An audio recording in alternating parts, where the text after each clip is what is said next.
How many of you would like to make a lot of money? And how many of you would like to make a lot of money very quickly?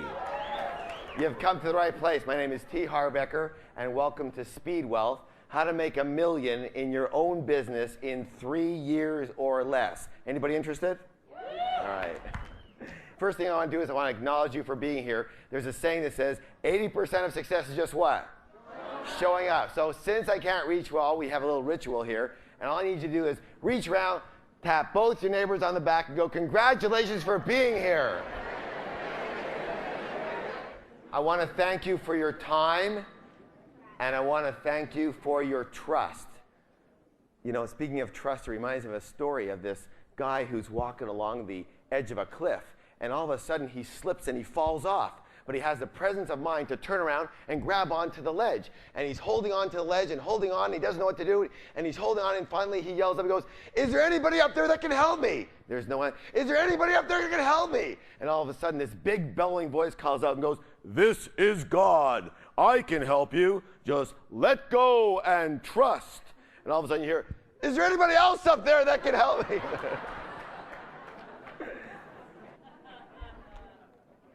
Anytime I do any seminars, I have 2 rules. How many rules? 2. First rule is this: don't believe a word I say. Now, why might I suggest that? That's right. Whose experience can I come from? Just my experience. It does not make it true. It doesn't make it false. It doesn't make it right. It doesn't make it wrong. Just makes it my experience. But all I can let you know is that the principles you're going to hear tonight transformed my life and have now transformed the lives of thousands and thousands of other people. And if you learn them and you what? Use them, apply them, I believe they can transform your life too. So all I can ask of you is, would you be willing to be open for this evening and try the material out in whose life? In your life. Whatever works for you, keep on what? Doing. Whatever doesn't work, you're welcome to what? Throw it out. How many of you are willing to be open for tonight? Anybody not? Will see. Thank you. As for rule number 2, how many of you like to get the most out of this evening? Yeah. Good. How many like to learn faster tonight? Yeah. How many like to remember more of what you learn? Yeah. Research shows the key to that is what? Who can tell me? Repetition, listening? Participation. Thank you. Involvement, absolutely. How many notice ask a lot of questions? You haven't noticed? What do questions do? Yes, questions hook the mind. What do? Raise your hand if you're in business whatsoever. Raise your hand if you have customers or you'd like to have customers. Raise your hand if you'd like your customers to listen to you for once in a while. From here on in, you're going to ask them a what? Question. Very good. Also, sometimes you notice I leave the last word off the end of my sentence, and your mind just fills in the... You guys are good. And then often I'll ask you to repeat things. To what? Now, why on earth would I ask you to repeat things? Yes, right, for involvement, for sure. But isn't it true that if I say something, it means one thing? But if you say it, it means what? Everything. Yes? So how many of you willing to participate 100% tonight? Anybody not? We'll find out. So since we're going to spend the next little while together, is it okay if I tell you just a little bit about myself? Yes? I guess I'm one of those people that try just about everything and anything to make it. Anybody else know what I'm talking about here? Had over a dozen different small businesses. I was in the perfume business. I was in the jewelry business. I was in the t-shirt business. I was in the novelty business. I was in the coupon business. I was in the dating business. I didn't get any dates, so I got out of the dating business. And I have to admit that the early ones were complete what? Disasters. I mean, real disasters. It was almost like the Loch Ness Monster type of syndrome. You know, I had heard of this thing called profit, but I never saw any of it, right?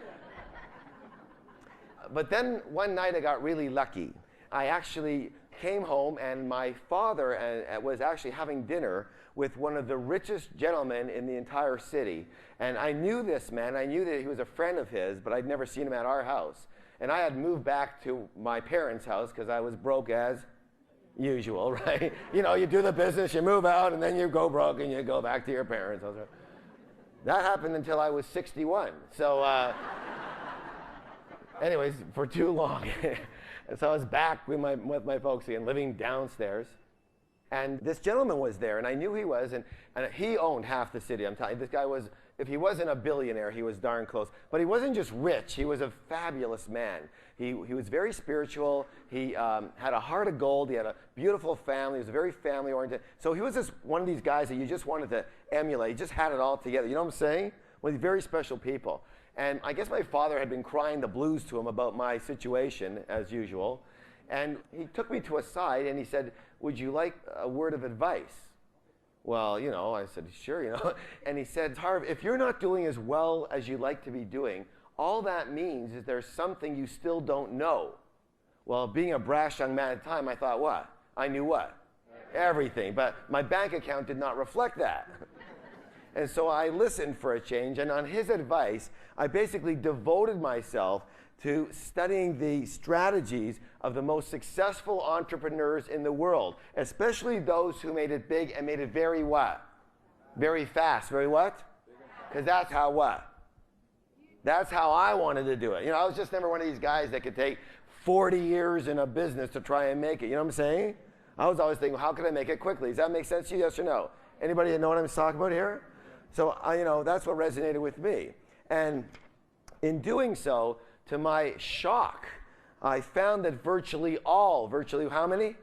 Virtually all of these people use the same 7 steps. How many? 7 steps to create their fortune and their freedom. And I developed these steps into a little package, a little system, so I could use it. And I called it Speed Wealth, and I put it to the test. And I went out there and I borrowed $2,000 on my Visa card, and I opened one of the first retail fitness stores in all of North America. And the results using the Speed Wealth system were absolutely mind-blowing. With this system, I was able to open 10 stores in only 2.5 years, and then I sold half my company shares to the H.J. Heinz Corporation, the ketchup people, for $1.6 million. How many wouldn't mind starting with a $2,000 credit card loan and having $1.6 million in cash in your pocket a couple of years later for half your company, right? So after that, I began doing this again and again, and then I moved down to sunny San Diego, did a little bit of retirement over there, worked on my golf game. You'd never know it, so I gave up golf too. And I started getting a lot of people asking me basically, you know, how I'd done this and how I keep doing these things and what these steps were. And so I started teaching strategies all across North America for high-speed success through a company that I founded called the Street Smart Business School. It went very, very well. And actually, I came up here to Vancouver, to Western Canada, and started doing Toronto also about 4 years ago, and under the name in Canada, Peak Potentials. So all I can say is that the Speed Wealth system created a money miracle. A money what? Miracle. In my life, has now done that for thousands of people. And if you learn it, and again what? Use it and learn it, it can do the same for you. So let's talk a little bit about Speed Wealth system. Who is the Speed Wealth system for? Me. Yes, it's for ME, right. It's for people, first of all, who own their own business on a full-time basis. Raise your hand if you're one of those people. Good. It's for people who own their own business on a part-time basis. Raise your hand if you're one of those people. Good. It's for people who someday would like to own their own business. Raise your hand if you're one of those people. It's for people who don't care how they do it as long as they make $1 million very quickly. And it's for people who really love their job right now and they don't really want to leave it, but they want to have a security of knowing that they could make it. What's the word? Make it. They could make it, have it in their back pocket, should they ever decide to leave their job or it decides to leave them. Raise your hand if you're in that category. Okay, good. What kind of businesses are available? What kind of businesses work with the Speed Wealth system? Yeah, the Speed Wealth system is, Speed Wealth principles are generalized principles. What are they? Generalized principles. So what that means is they work in what kind of businesses? All kinds of business. They work in retail business. They work in wholesale. They work in products. They work in services. They work in business to business. They work in home-based businesses. They work in network marketing type businesses. They work in high-tech, low-tech, any kind of business that you love. Got it? Yes? Yeah. All right. So how many of you are ready to learn the Speed Wealth system? Yeah. Give somebody a high five beside you and say, I'm ready to go. Before we start on this, I want you to recognize something. I want to make sure you're clear on something. Did I make up the Speed Wealth steps? No, I did not. What did I do? I simply what? Recognize what they were doing. And I'm hoping that you recognize, and you will hopefully, unless you've been under a rock somewhere, recognize every one of these steps. The only distinction here is what we've done is we've been able to put them into a package, put them in order in what? And that is critical, because I blew off one business. I had it all right except for the order was wrong, right? And all of a sudden I was pretty well almost bankrupt again. Put them in order for you, and so now they become a little bit of a what? A checklist. A what? So you can determine where you are in this range and where your next steps are. Does that make sense? Yes or no? Yeah. All right, you ready to go? Yeah. All right, you sound guys good. Speed Wealth principle number 1. Very simply this. You have to believe that creating wealth quickly is what? One more time, twice as loud. Feasible. You have to believe that it's feasible. See, in my experience, especially when I'm on the radio and whatnot, when I talk about speed wealth, they always want to nail me on the get rich quick thing. Yes or no, right? It's very obvious. Why is that? But I believe that getting rich quickly has gotten a really bad rap, right? In the past, in the past, society has labeled people who would rather make their money faster than slower as what? Crooks, greedy, schemers, scammers. Nothing good, right? But actually, the truth is several thousand people, including myself, have made their money very quickly and fully legitimately. And not only is there nothing wrong with it, I actually believe this is the wave of the future. The wave of what? Look at a guy like, for example, Jeff Bezos. Here's a name you might know. He started a company called what?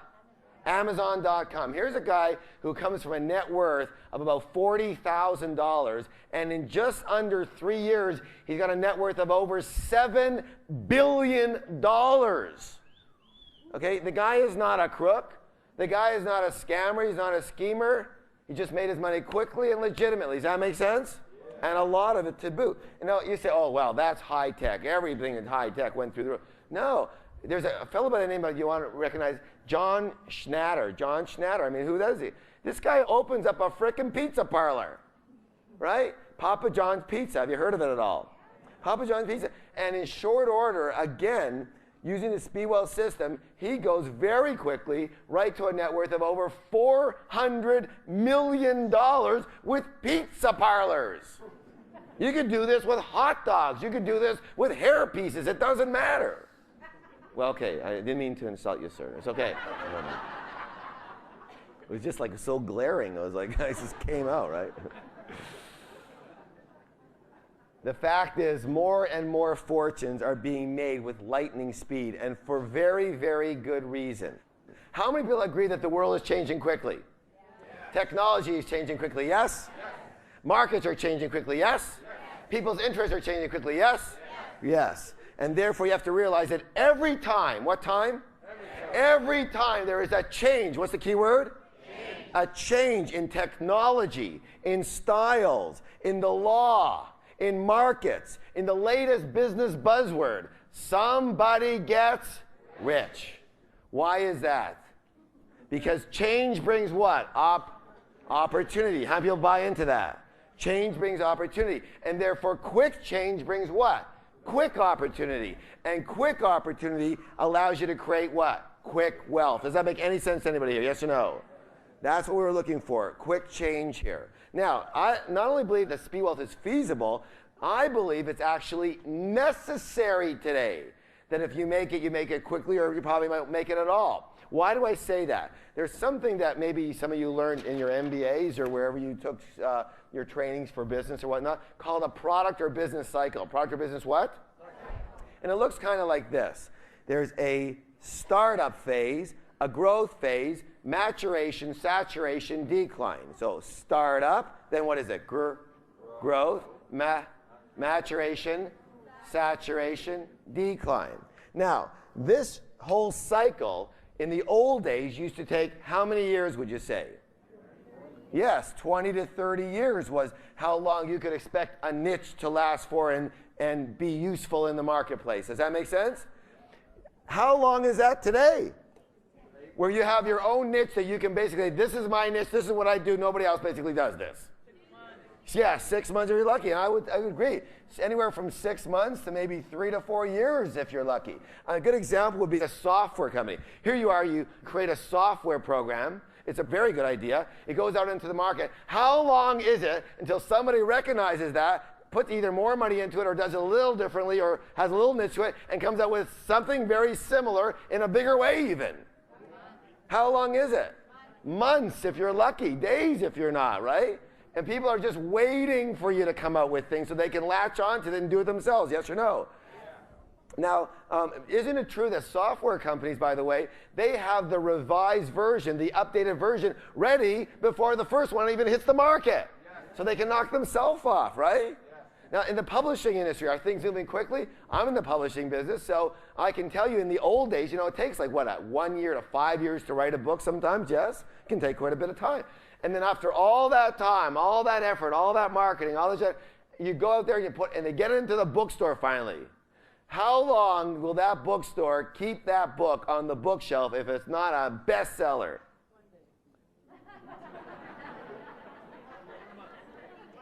30 days. 30 days is what that book will last on the bookshelf. And then they take all of your books and send them back to the distributor and say, we're not carrying this anymore. Space is too valuable. The books change too quickly. Does that make sense? Right, it's got to be very fast. So you understand why is this? This is because of two reasons. Number one, communication has developed in such a way where people are communicating around the world in a heartbeat. Yes or no? Yes. And then coupled with the fact that so many people want to get in their own business today because they need to, basically, yes or no? That you take those two together and all of a sudden you can't come up with an idea anymore, put it out into the market, have it working, and nobody knows about it. Everybody knows about it quickly, yes or no? Yes. And once they know about it, boom, they're into it too, yes or yes? So my philosophy is this. You want to get in, and then you want to get what? And then you want to get in again to something else, then you want to get? Because if you say, well, I think I'll take 7 or 8 years to develop this thing. But whatever you've got, if it's 10 or 12 years, it's probably a dinosaur already. Nobody even uses the darn thing anymore. Does that make sense? So it's a high-speed type of mentality now. So all I'm saying is this, that things have changed, and we need to revise, what's the word? Revise. What we deem is a normal time frame to success. The other question you want to ask is speed wealth not only feasible, but is it feasible for you? Feasible for who? Feasible for yourself, right. Now, I cannot answer that question, can I? You can answer that question, but I can't. But I will say this. It's feasible if you are willing to do this. Willing to learn. What's the word? Learn. Learning is critical. Learning changed my life. I didn't know that it was, but it did. So there's a saying that I use, and I've been quoted many times, and it says this. It says, every master was once a disaster. Say that together with me. Let me hear you. Every master was once a disaster. I mean, think about it. Everybody who's great at something now was once terrible at it. The first few times they were lousy at it, but they didn't stop. They developed, they got better. Yes or no? Yes. Everybody. So there's hope for all of us. Yes or no? Yes. I'll tell you what, from where I came from, if there was hope for me, there's hope for everybody. Simple. Now, the other thing that you want to recognize is if you're willing to master the business skills, if you're willing to master finance, money skills, and if you're willing to master yourself, grow yourself, there's nothing that can stop you. That's all that I can say to you. All right, let's do a declaration together. If you want to put your hand on your chest, that's good. If you want to put your hand on someone prettier's chest, that's better. Here's the declaration. Creating wealth quickly is feasible. Let me hear you. Creating wealth quickly is feasible. Creating wealth quickly is feasible for me. Turn around, give somebody a high five and say, you're awesome. Speed wealth principle number 2. What is it, please? Deliver massive value. One more time, 3 times as loud. Let me hear you. Deliver massive value. Did you know that there's actually a specific formula out there that determines how much money you earn to the penny? Would you like to know it? All right, maybe next course. But what we'll do is, it's called the law of income. The law of what? Income. Here's what we're going to do. I'm going to state the law of income. If you have a pen or paper, you might want to write this down, by the way. And I'm going to state it, but I'm going to leave a few blanks. Don't shout out the blanks yet. We'll shout them out together after. So the law of income states that I will be paid. You want to write this down. I will be paid in direct proportion to the blank, I blank, according to the blank. I will be paid in direct proportion to the blank, I blank, according to the blank. All right, first blank is, what is it? The value, the value. I will be paid in direct proportion to the value I deliver. Thank you, deliver. According to the marketplace. Very good. One more time. I will be paid in direct proportion to the value I deliver according to the marketplace. I don't mean to be critical here at all, but I will say this, that the number one reason most people are broke or close to it is they don't deliver a lot of value in the eyes of the marketplace and the way that they do it. The law is simple but very strict. If you don't deliver a lot, you don't get what? Paid a lot. Now, is value important? Yes or yes? Therefore, we have to know what is it that actually determines our value in the eyes of the marketplace. Would that be a good thing to know? Hello? Yes. Let's talk about that. The first thing that determines this word right here is this. What's the word, please? Demand. Who can tell me what demand is? How much do people want your product or service? Is that important, yes or no? And how much are they willing to pay for it? Absolutely. The second one is, what's the second one? Supply. Tell me what that one is. How much of your product or service is already out there in the marketplace? A good example is I had a chiropractor come to one of these programs in here in Speedwell Master Camp, actually, a 3-day boot camp in San Diego. And he came because about 6 years ago when he first opened up in Lemon Grove, a little town near southern part of San Diego, he was making about $150,000 a year. Now he's making about $50,000 a year. He's going, what the heck's going on? So he's in this, he goes, oh my God. I said, what's going on? He says, well, I didn't realize that 7 more chiropractors have opened up in the little town. At first, I was the only one. Does that make a difference, yes or yes? I'll tell you what, there's a lot of people here tonight, but if there were 16 people teaching Speedwell 16 nights in a row in different places, there wouldn't be that many, yes or no? So does that make a difference? Hello? Absolutely. That's why your USP, your unique proposition, how you do your business is critical. The style that you do it in. All right, the next one is really important, and the next one is this one. What's the word, please? Quality. One more time? Quality. Quality. Is that important? What does that mean? The quality of what? Yes, how good is your product or service? Is that yes? Is that important? Yes? Also, and here's the biggie, when it comes to quality is, how good are you at your business? That's critical. You know, it's so funny when we talk a lot about athletes, right? It's very obvious that generally the best athletes in every sport get paid the, yes or yes? The best tennis players make the most money. The best golfers make the most money. The best basketball players make the most. The best, they make the most. Yes or no? Right. But when it comes to us as business owners, that whole rule goes out the window. It's like, whoa, what's, who cares how good I am at this? It's not even a factor. You know what? I have a little bit of a secret for you. It's a factor, and it's a big frickin' factor, right? These guys practice their craft before they go into their arena daily for hours and hours before they go in.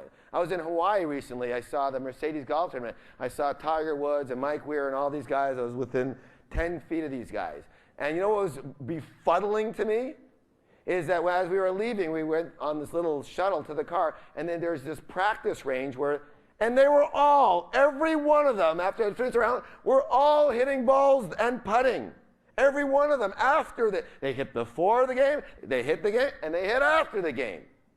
Because they practice to hone their skills, to be the best at what they do. Now, how about you? How good are you at what you do? How good are you at your business in totality? In totality. Would you like to know a really strong indicator of how good you are at your business in totality? Here, it's really simple. Look at your paycheck. Look at your paycheck. That'll tell you everything. See, the paycheck doesn't lie. The paycheck doesn't have a mind to justify things and blame everybody else.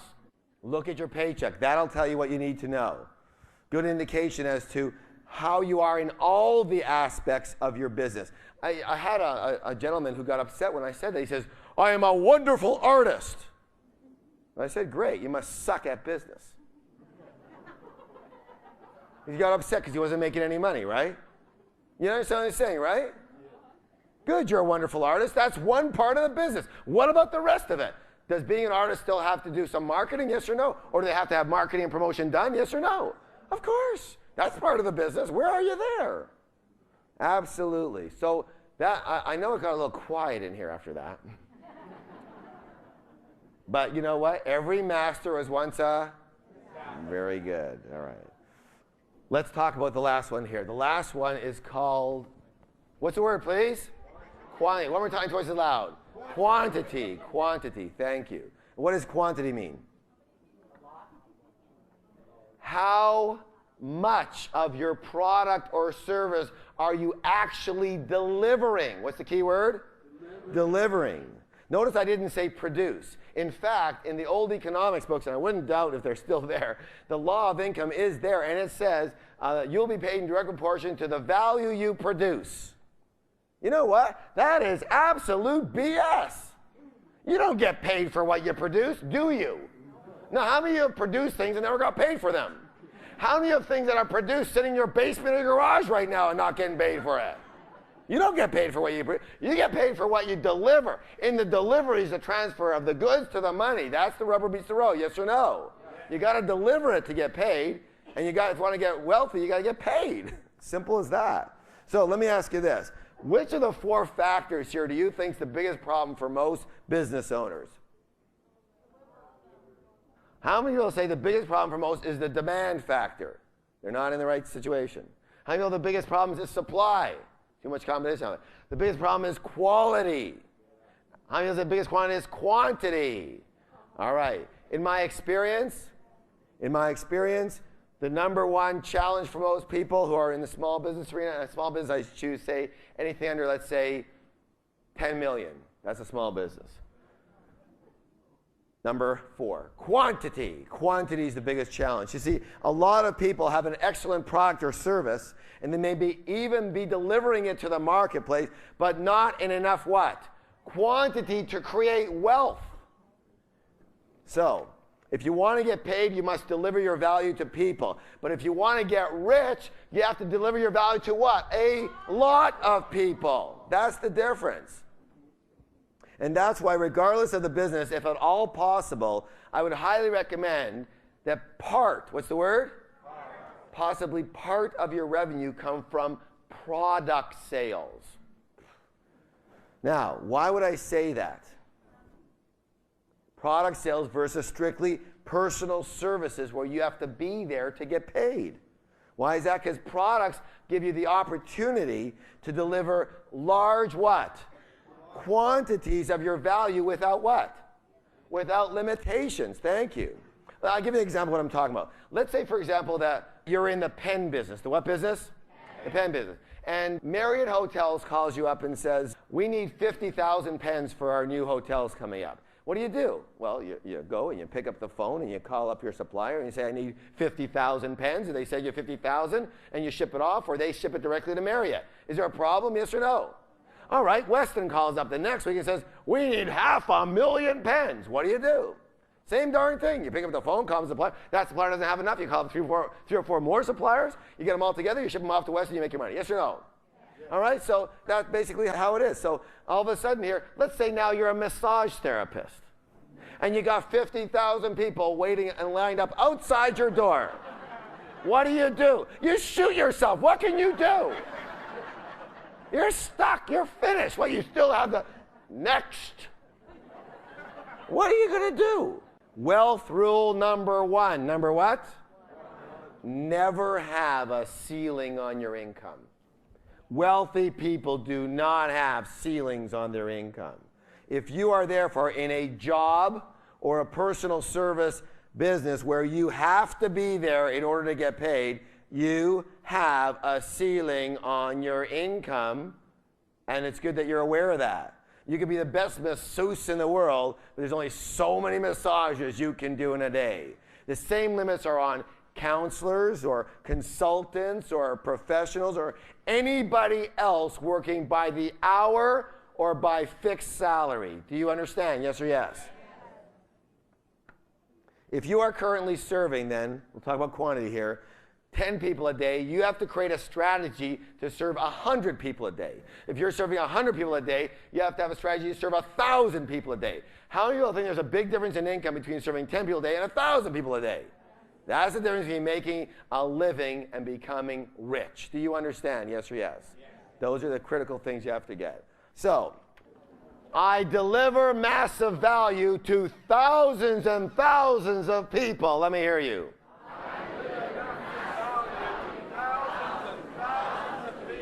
Gives me a high five and say, you are amazing.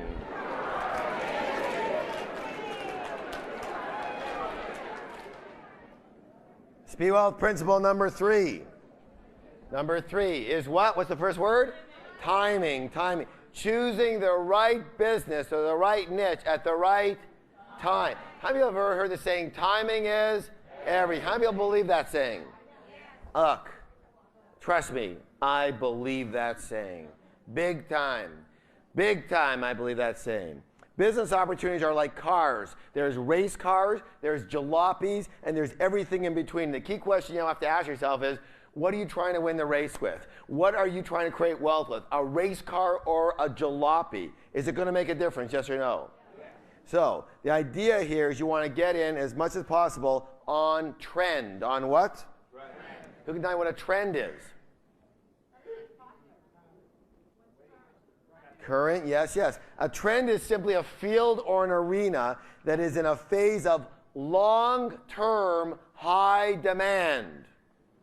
What kind of term? What if it's in short-term high demand? What's that one called? That's called a fad. My recommendation, don't go there unless you've got billions and billions of dollars. Every fad except for the pet rock, basically everyone who's done those fads has billions of dollars to promote the hell out of them very quickly. Do you understand what I'm saying?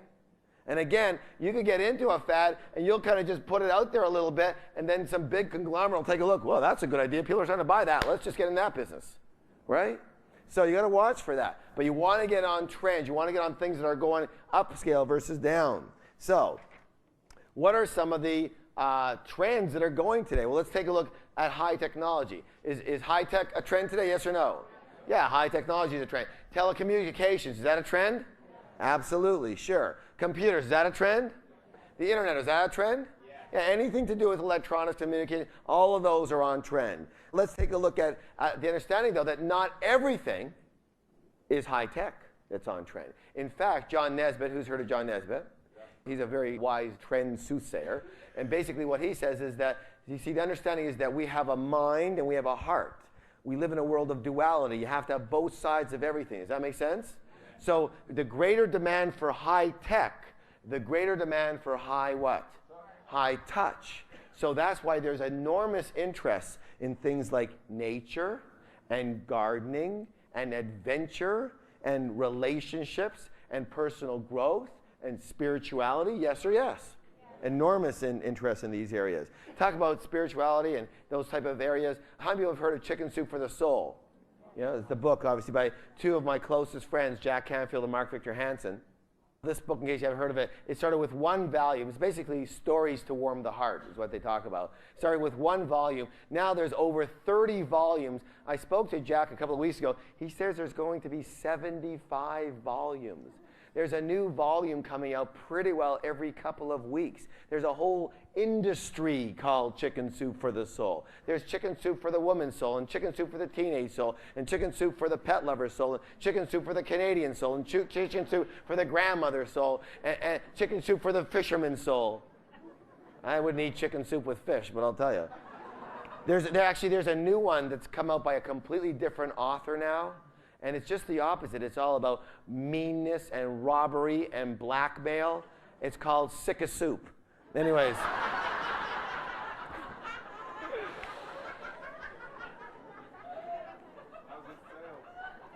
Sales are good today.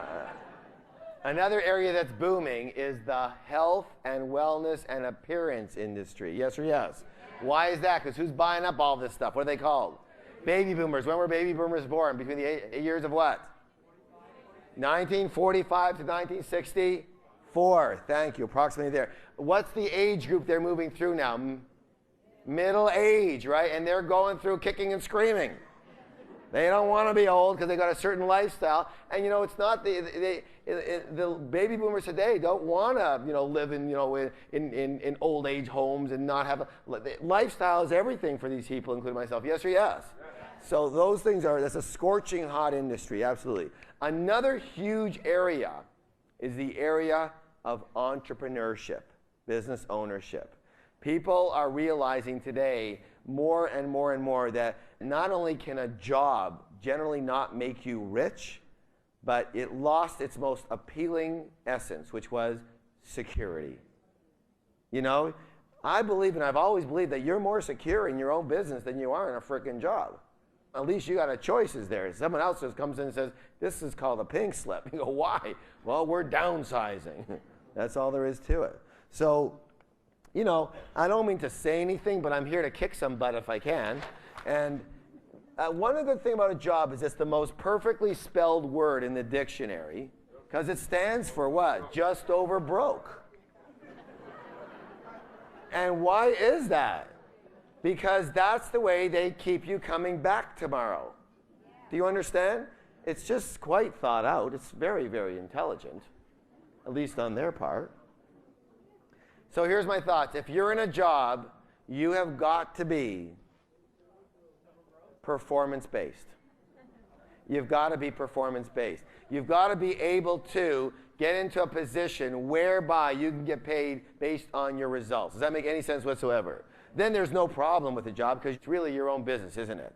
Yes? Okay, so that's very, very important. So the timing couldn't be better to A, be in your own business, but B, listen to this one, be in the business of providing business opportunities to other people.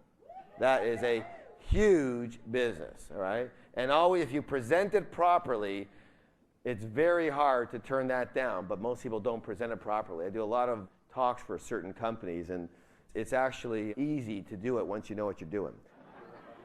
Here's a declaration. It says this: I only get involved in high demand, on trend opportunities. Let me hear you.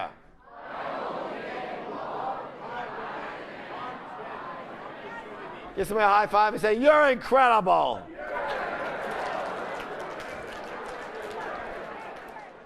All right. Now it's time to lay down the gauntlet. Enough pussyfooting around. Speed Wealth principle number 4. This is the toughie for where most people lose it right here. What's the word, please? One more time, twice as loud. What is it? Systemize, systemize, systemize. Systemizing your business. What is the definition of a business system? Who can tell me? Duplicatable is good, yes? Yes, good. Good. The definition of a business system is simply this. A business system is simply a repeatable process that produces a profit. What is it? A repeatable process that produces a profit. Any system will just be a repeatable process, but if it's in business, it's got to produce a profit, or you won't be in business very long, right? All right, so that's what we're after here. Now, let's talk a little bit about creating a system, a workable system here. How many parts are there to every business? There are exactly 3 parts to every business. Here they are. The what? The marketing, the production, and the operations/administration. That's all there is. Everything else needs to go underneath one of those headings. When I start up a new business, I hire 3 people. Who are they? My department managers. What are they? My marketing manager, my production manager, my operations manager. That's who I hire. Then they go hire everybody else. So 3 parts. If your business has more than 3 parts, you're way too complicated. Less than 3 parts, you're missing something pretty big. Now, here's the deal. What you've got to do is design specific processes for each of these areas, so each of those areas runs smoothly, efficiently, and automatically. The goal, the objective of the Speedwell system is to create your business so that your business works like a well-oiled machine. What kind of machine? Well-oiled machine. A money machine. The goal of the Speedwell system is for you to create a what? A money machine. And this is critical. For a little bit of emphasis, I'll stand right here. And it is absolutely critical. Absolutely what? Critical. This machine must work without you. Only if you want to get rich. It has to work without you. Why? Because if you are the major cog in the wheel, you will eventually become the major clog in the wheel. And you'll see how that works. You have to be physically present for the business to work. Your business can only grow to the extent that you can personally handle, and that is not very much. No matter how brilliant you are, no matter how energetic you are, there are only how many hours in a day? 24 hours in most days, and therein lies the problem with most small business owners. They don't own a business, they own a frickin' job. They don't even know what a business is because they've been programmed and taught about jobs. You go there, you do the job. If it's got your own name on it, it's your business, right? No, it's not, especially if it's got your name on it. The worst thing you can do is put your frickin' name on your business.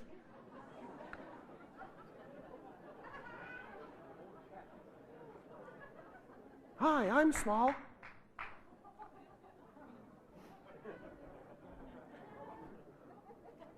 Here's the key thing. They always have to be there or their income goes down the drain. Listen closely. A Speedwealth entrepreneur, a true entrepreneur, is a coordinator. A what? A coordinator. You are the conductor of the orchestra. Isn't it true that in musical orchestras that sometimes the conductor could be a wonderful violinist or a fantastic trumpet player or the best percussionist in the world? Yes?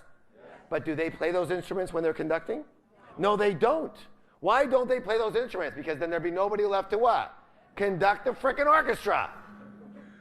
So they don't play those. So what does that mean? That means even though you're the best at the tasks that you are doing, you can't do them if you want to get rich.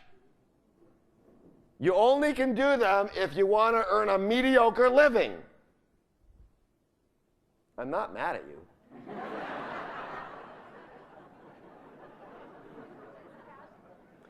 You can do all the tasks yourself, and you can save a few dollars. But remember, where you are a cog, you will eventually become a clog with this system, which means you will be saving hundreds, but losing and throwing away millions. You understand what I'm saying? Yes or yes? Yes. All right. I advise you to pick up a book called The E-Myth by Michael Gerber. And what he says as a value there is the idea here is to work on the business, not in the business. So the idea in a business is that the business is not you. The business is this entity that lives and breathes without you. It's a product. It's a package. It isn't you. You can certainly do what you need to do on a personal basis to help the business. For example, I help our business, but Peak Potentials has 8 different programs. And we have people teaching certain parts in different cities now, and we're moving more and more toward. I help the business, but I am not the business. And that'll become less and less of me very shortly. So the key question, now listen close, I'm going to teach you something about systemize. Is that okay with you, yes or no? This is the most critical question of your life. Every single day, all day long, every single task that you're doing, you're going to ask yourself this question. The question is this: how can this be done without me? So point yourself and say, let me hear you ask the question. How can this be done without me? So here you are, you're packaging up a package to send away. What are you going to ask yourself? How can this be done without me? Here you are, you're picking up the phone, you're answering for your company, you're answering, hi, how are you? How can what? You're making a phone call to order XYZ. What are you going to say to yourself?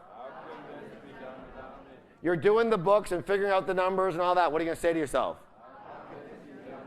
Everything you do, you're going to ask yourself what? And the goal in speed wealth, you will know when you've arrived when you have to do nothing. Then you've got a business. You understand that? Yes or no? It's like then you've got an orchestra. Now you can conduct. This is critical here. I systemize my business so it can work without me. Let me hear you. I systemize my business so it can work without me. Give somebody a high five and say, you're dynamite.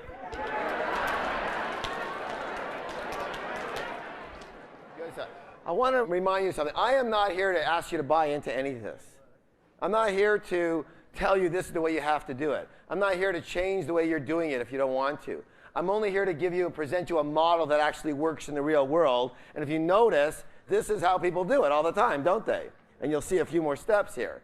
So you can either follow it or you don't have to. At least you don't have to wonder why you're not doing as well as you would like to be doing. Right? There's a checklist. That's all there is to it. This is the way people do this. You don't have to systemize. You can run your business by yourself or with a few people and be the personal service company and not clone yourself for the rest of your life. And that's okay. You might do okay. It's going to be hard to get rich quickly, though. And that's what we're teaching here tonight, yes or no? I have to deliver my promise. My promise is I'm going to show you how to make $1 million in 3 years or less. Did I say that, yes or no? That's what I have to do. Now, whether you want to follow that, it's up to you. I'm not making you wrong for having a job. I'm not making you wrong for being a personal service company where you always have to be there. Hopefully I'm making you think, that's all. Is that fair enough, yes or no? Okay, good stuff. So here you got speed wealth principle number 5. Very simply, you've seen this 100 times, but now you know when to do it. What's the word? Duplicate. One more time, twice as loud, please. Duplicate. Yeah, there's a saying, if it works, keep doing it, right? So duplication is the principle that changes your money machine from one that spits out pennies to one that spits out $1,000 bills at a time. Now do you understand why it is so critically important to set up a system that can work without you? Because it allows for what? It allows for duplication without what? Limitation. Understand? That's the critical thing. So let's review. First, we find a nice, timely niche, a product or service that's in high demand. Next, we create a system. A what? A system or a way of doing business that works on a small scale. What kind of scale? A small scale, hopefully without us. And then this becomes our model or our cookie cutter. Where are they? Cookie cutters. This becomes our cookie cutter, right? That you use to repeat the process again and again and again. So I'm going to say this to you right here and now. Listen, what you're going to do is you're going to work in your business. You're going to create in every task a way of it being able to be done without you. You're going to systemize that, right? And by the way, your business has to work. It's got to produce a profit, remember? So you've got something small that actually works, though, in the real world. And then what's your job? You're going to what? Duplicate. You're going to do it again and again and again. And then after that, you're going to do it what? Again and again and again. And after that, you're going to do it what? Again and again and again and again and again. And finally, after all that is finally done, then you get to do it again and again and again and again. Again. You know what? Business should be nice and boring. All right? Very boring. Your biggest highlight of your week should be going to the bank to cash your check, okay? That's it, to make the deposit. Business, the more boring your business is, the better off you are. And the richer you are. All right? So, again here, what we want to do is we want to do the same profitable thing again and again. The more complex you make it, the less chance you have of creating wealth, especially quickly. Now, is that the way most people run their business, in a boring way? No, they don't. They change all the time. They do a transaction. Here's this transaction. I did this sale to this group of people. It worked. Well, what do? Well, they forget about that. They go and try to sell something else tomorrow. Or sell the same thing to a different group. Different type of thing. But see, they don't get it. All you need is one little thing that actually works in the real world. And then it's a question of what? Simply what? Systemizing and duplicating. That's all you need. A good example is a guy starts a company. A friend of his had a broken muffler. He said, "Can you help me with my muffler?" He went down, tinkered around. He helped with his muffler, he's got his muffler fixed. The same guy, the muffler broke again. So he helped him again. This time he said, I'm not doing this again. So he got some clamps, he got this, he developed something in his machine shop, whatever, and the muffler stayed on.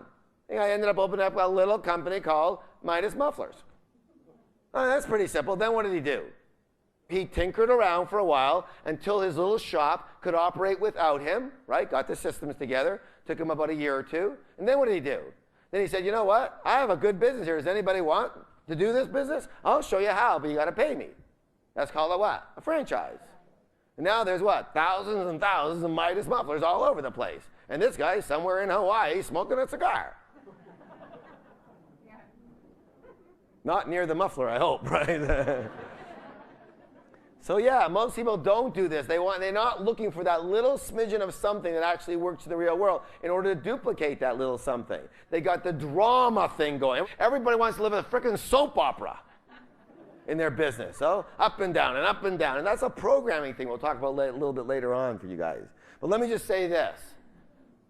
When drama goes up, income goes down. You need to know that. The more drama you've got in your office, your business, your house, everything around business, you know it's tied in proportion to your income. This is critical. The speed wealth entrepreneur understands that if you can make a profit in one location, the only question now is what? How many similar locations can you create? If you can make a profit in one simple transaction, the only question should be now is what? How many similar transactions can you create? More people have gotten rich using the cookie cutter method than any other approach in history. Have you ever heard of Sam Walton? What did he start? What's the company? Walmart, yeah. Here, listen closely. What did he do? He started with one small store in one small town, making one small profit. Yes? First with him in the stores, then without him in the stores, and then what did he do? And this became his cookie cutter to roll out what? 1,500 more cookies all across small town America. And that's how he got rich. Does that make sense? If you notice, Sam Walton didn't open 3 stores in small towns and go, we're ready for the big city now. No, because he had his method, he had his niche, he had his little thing that actually worked. He didn't know if big cities would work or not, but why go there? There were still thousands of small cities to cover, and he was the one doing it. The idea is be a big fish in a little pond. That's the goal. That's how you get rich. Don't try to be everything to all people because you'll never make it. It costs too much to reach them all anyway. You understand what I'm saying? Yes or no? Yes. All right. So, did he use this BWell system? Yes. Absolutely. Did it work? Yes. Well, he ended up with $7.4 billion. I'd say it worked pretty good. Have you ever heard of McDonald's? What's that? That's a simple system also, yes? How did it happen? Who knows? Ray Kroc, yes? Ray Kroc, what was he? He was a blender salesman. A blender salesman. He gets a call from one store down in Southern California owned by the McDonald's brothers, and they ordered 4 blenders. The biggest order he ever had before in history was 1 blender. He goes down to deliver it because he had to see this for himself. Why would anybody need 4 goddamn blenders here? Excuse my French. And he goes down, he sees there's lineups out the door. He goes, this is good. Whatever they're doing is working, right? But they hadn't systemized it. They just had a way of doing hamburgers and a way of doing their fast food and a way of doing their shakes that people liked. So what did he do? He bought the McDonald's brothers out. And what did he do? All he did was he systemized whatever they were doing, and then he duplicated. One of the ways is franchising, duplicate, and one of the most powerful companies in the world today. Based on what? The Speedwell system. What, did I make this up? You recognize what they do. Here's the mistake that I made that almost cost me everything one time. And I was already starting to do pretty good. I did the duplication before the complete systemization. I missed that little step. And what did I do? I duplicated my mistakes. You understand what I'm saying? That's critical. I want you to know something. Raise your hand if you've been in one of my seminars before. Raise your hand if you've been in one of our big courses before, our major courses. Very good. So you know we have a lot of programs and stuff, and you know that we have a lot of people who go to our programs, yes or yes? I mean, in our main weekend programs, we have this many people. That's a lot of people, yes? Our programs are set for that. So the essence here is that I made a conscious decision at this point in time to do this on a regional basis. But I want to tell you something. My own thought processes, when I came back to Canada to do this, to open a training division up here, you have to understand my thought process was, either I'm going to run this on a regional basis and then later on create a way to take myself out, or, and here was my situation. We were already back in Canada, and immediately we were very popular both in Vancouver area, Alberta, and Toronto, immediately, because of the stuff that we do, especially on the inner game. And so all of a sudden I had a choice to make, and I remember talking to my family and discussing this very specifically. I said, I'm either going to go this route or I have to let go of Alberta and concentrate only on Vancouver, where I am, and that's it. Why? To create a strong system in order to be duplicated by city. Do you understand that? Do you understand I'm saying yes or no? Yes.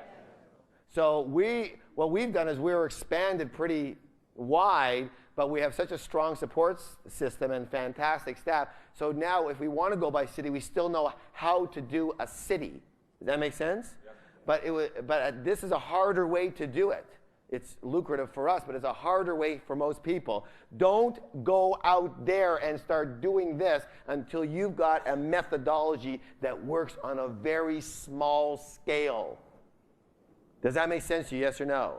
So if I was coming in to do it by city, by city, by city, I would not. I would have let go of Alberta and let go of Toronto, which I did eventually, to concentrate on one place only so that I can say, this is how you do a city. What's the next city? Does that make sense, yes or no? Keep it on a small scale and then just duplicate what you did. All right. How many people have heard of companies like Mary Kay and Niken and USANA, Sunrider, Melaleuca, Amway, Excel? Give me some more. Herbalife. Prepaid Legal. Avon? Newscan, Manatech. Boy, there's more than I even know, right? These are called what kind of companies? Network, multi-level companies. These are called network marketing companies. Now, what is network marketing? It's simply a methodology like franchising of what? Of duplication. What is it? What is it? Duplication. That's all it's about. You like it, you use it, you tell people. They like it, they use it, they tell people. Over and over again, that's as simple. That's why it's very smart. That's why they work. The reason network marketing does well is because the speed wealth principles are inherent in that industry, aren't they? Right? The best companies have the right niche, the right product at the right time. Can you imagine them doing well without it? They have systemized it before you even get into it. They've done all the work for you, for gosh sakes. This is how you do it. You get this kit, you show people this video and this tape, you get them on this three-way call, they call this number, they call that number, they sign up with this distribution. Normally, you'd have to do all that yourself. Yes or no? Yeah. And then once you've got that, what do? They say do what? Duplicate. Just do it again and again and again. Get more and more people doing it. Now, just so you know, I wrote the Speed Wealth book way before I even recognized that network marketing companies fit into this, right? So everything I do is totally objective. And I do a lot of talks and work with lots of network marketing companies because they like me because I'm completely objective. I'm not talking about network marketing.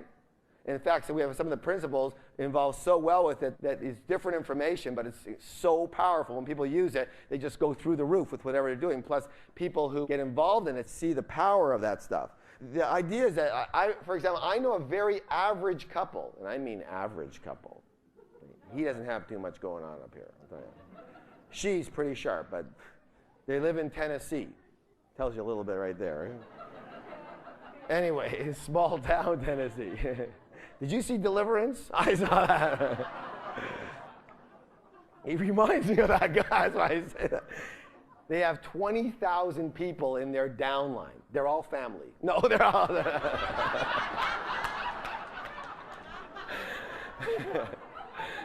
They're not all family. There are 20,000 people in their downline all over the world, actually, even in Japan. Do you think they know number 17,246? No, but who knows them? The system knows them, and that's all that has to happen. I want to make sure you understand this next step, and that is to what? To what? Systemize. And so what you're going to have to do is what? Learn and adjust and look out for the methodology and test out the methodology that works for you, and you don't stop until you've got it. And if you're not sure, check out 4 or 5 high-income earners. Do what they do. And if you can't find anything that suits you, then the problem is you're too picky. And you will never find anything that suits you. And that will be your excuse for failing. So choose one of them and do the best you can do with it until you create your own. Does that make sense? When do you create your own? When you're rich. When you're rich, you're welcome to create your own. Is that okay? Before that, you follow someone else's model because they've gotten rich with it. It's proven. So, once we have a strategy, a system, a methodology that actually works, what do you do next? Well, if it works, then you what? You do it again, and you do it good. So in any business, the principle for Speed Wealth is you must what? Duplicate. Duplicate. Now, duplication is the principle that changes your golden goose from one that spits out pennies to one that spits out $1,000 bills. I mean, even in your business, isn't it true that if you have 2 people in your downline, there's a big difference than if you have 200 people? True? That's called what? Duplication. Isn't it true that if a person has 20 stores, a chain of 20 stores, they might make a lot more than if they have 1 store? That's called what? Duplication. It's called what? Duplication. Okay. So now do you understand why it is so imperative that you set up a system that can work without you? Why? Because that affords you what? Duplication without limitation. And you know, limitation is the what? It's like one of those curse words when it comes to wealth, right? No limits. Remember the importance of quantity. You remember quantity? Remember? The key question is always this. How do I get my product or service into the hands of the largest number of people? And the answer is what? Duplication. Simple economics. So let's review. So first we're going to create a system, a what? Or a way of doing business, doing things that works well on a small scale. Like it might be the way you sell to one person, or it might be the way you sell to a group of people, or the way of recruiting that works for you. Something that actually works. And then this becomes your model, or another way to say it is your what? Your cookie cutter. And everybody has a different cookie cutter, don't they? And it doesn't matter as long as yours works, bakes good cookies. Right? And you notice it's formed. It's even here, this one's even metal. It's formed. It's a specific form that you have. It is not haphazard. Notice this cookie cutter makes the same shape every time. Got it? Very important to realize that. So this becomes a cookie cutter used to duplicate your success over and over again. Now, you don't get fancy on me here. You don't get brilliant. Don't change everything every day. You keep it nice and simple. You do the same profitable thing every single day. I know it's quiet in here now, huh? See, business, here's the trick. Business should be nice and boring. The more complex you make it, the more changes you make every day, the less chance you have of success. Keep it simple. Take one thing that works and do it over and over and over again. You know, the fact is, especially in network marketing, most people don't own a business. They own a frickin' soap opera. Don't they? It's a soap opera. It's totally full of high drama. I mean, it's somewhere between the emergencies of General Hospital and the babysitting of all my children. Is that true or what? And that's how they think they run their business. Why do we do this? Because we have, what most people have is something that we call a drama what? A drama hook. We love drama, don't we? Hello? Yeah, we do love drama. I mean, that's why you take a look at the news. It's all full of terrible things. People go by an accident. You know, they're, oh my God, look at what happened here. Oh, right? Just drama, drama. Now, why does this happen? Why do we do this? Why do we have this drama hook? You know, it's a normal thing. It's not abnormal. It's normal. You see, the thing is, we have a mind that is as powerful as a computer the size of Texas on our shoulders, just sitting here. And because its abilities are so magnificent, and we have, you know, little things to do, your mind gets bored easily. True or true? And so what does it do? If you don't give it things to work on, it does what? It works for you. It creates things for you to work on. Those are called what? Dramas. Doesn't it do that? How many people have a mind that they don't do that at all, right? Right, sure. You hear that one. I want you to understand something. Very important relation here. And that is that when drama goes up, income goes down. And guess what? So does true happiness. You'll be excited, but you won't be happy. Does that make sense at all? Because you're looking for drama. My suggestion is stop looking for drama. Start looking for some financial freedom. And how do you stop looking for drama? Keep it nice and what? Simple.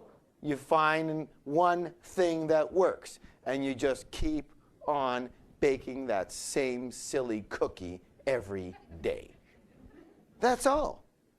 You know what I find? And again, you don't have to believe a word I say. I find the people who are the smartest are usually the most broke. They're too smart to be rich. Really. They're consistently figuring out a better way. I don't want you to figure out a better way. I only want you to figure out one way that works. And just stay with it. And keep doing it. That's all. How many of you have noticed that the leaders in your companies seem to have found a way, and that's what they do? They don't even veer off. They don't do 28 other things. When they're listening in your conventions to the 18 other leaders, they go, thanks very much, but my way's working fine. You see them, I'll try that today. No, I think we'll try this. Guy's earning $50,000 a month. I don't think he's going to try anything. Just keep doing what is working. Notice the people who aren't earning a lot of money. What do? A, they haven't found the thing that works because they aren't willing to learn from someone who's actually doing it and do that, right? And B, if they have found it, what do? They change it every week. I'm tired of doing the three-way thing, you know? I don't like that. Sending out cassettes is a bore. Well, let alone I already got 28 people this week, but still, it's a bore. Maybe something will be more fun if I just do it. Maybe I should. Yeah. That's why they're broke. You have to understand. A speed wealth entrepreneur understands that if you can make a profit on one sale or transaction, the only question you have now is how many similar transactions can you create? A speed wealth entrepreneur understands that if you can make a profit in one location, the only question is how many similar locations can you create? I heard of a girl the other day who created a systemized way of doing her network marketing business in San Diego. And then she took her little group, her core group, and they moved to Los Angeles. Then they moved to San Francisco. Then they moved to Portland. Then they moved to Seattle. Now they're in Japan. What do you think they keep doing? Let me show you what they keep doing. See the cookie cutter? There it is. Boom, boom, boom, boom, boom, boom. Okay, that's San Diego. Let's do Los Angeles, right? Let's do Japan. Same thing. You understand that? That's a person who understands you. If you want to get rich, you keep it simple. You have no idea how many opportunities I had when I was starting Fitnessland, the home fitness retail business. Boy, once I opened a couple, 3 stores, everybody and his brother wanted me to take a look at this opportunity, that opportunity. It was so easy to be able to like jump onto another bandwagon. You know what I'm saying? Anybody ever have that happen to them? One thing I did right in my life, I can tell you that, is that I said thanks but no thanks. This is working. I know how to do this and it's working. And I take on those opportunities. I took them on when I got rich. That's when you're allowed to make the change. Is that okay? You get rich, do whatever you want. Except don't blow off your money. Okay, so you have to realize that more people have gotten rich using the cookie cutter approach than any other method. And again, let's not talk about network marketing. Let's talk about in generality so you see the criticalness of duplication. How many people we talked about Sam Walton. How many people have heard of Sam Walton? Now, what did he do? He started with what? One small store in one small town, making one small profit. First with him at the helm, and then he systemized it so it wasn't working with him. True or true? So we work without him. And this became this cookie cutter he used to roll out 1,500 more cookies, otherwise known as Walmart stores, all across North America. I said it the other day. Most people who were really smart would have said, well, look at this. We've opened 2 stores in small towns. We are ready to rock and roll. We're ready for the big city now, don't you think, Elmer? But he didn't do that. His system was, he knows how to do this type of store in this type of town. And that's all he did. He kept doing this type of store in this type of town. And does the Speedwell system work? Did that principle work for him? Well, he died pretty recently with a net worth of, again, $7.4 billion. And those are made in days when it wasn't like today. You understand what I'm saying? Does it work, yes or no? Did I make them up? Have you heard any of these before? Is it good to get a reminder once in a while? Hello. So what is network marketing? Well, to me, in my book, I see it as simply, I said, hey, what's network marketing? It's simply a method of duplication. That's all it is. You use it, you like it, you tell someone. They use it, they like it, they tell someone. What's that? Duplication, smart and simple. That's why it works. And the reason that network marketing is skyrocketing is because the Speedwell principle we've been talking about are inherent in the business, in the structure itself, in the concept. They're built right in.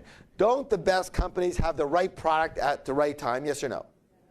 Don't the right companies have a proven business system that works, that's all set up for you if you'll only follow it? Yes or no? Don't they have people within there in the company that have systems that work? Yes or no? Sure they do. And the entire network marketing concept is based on the principle of what? Principle of what?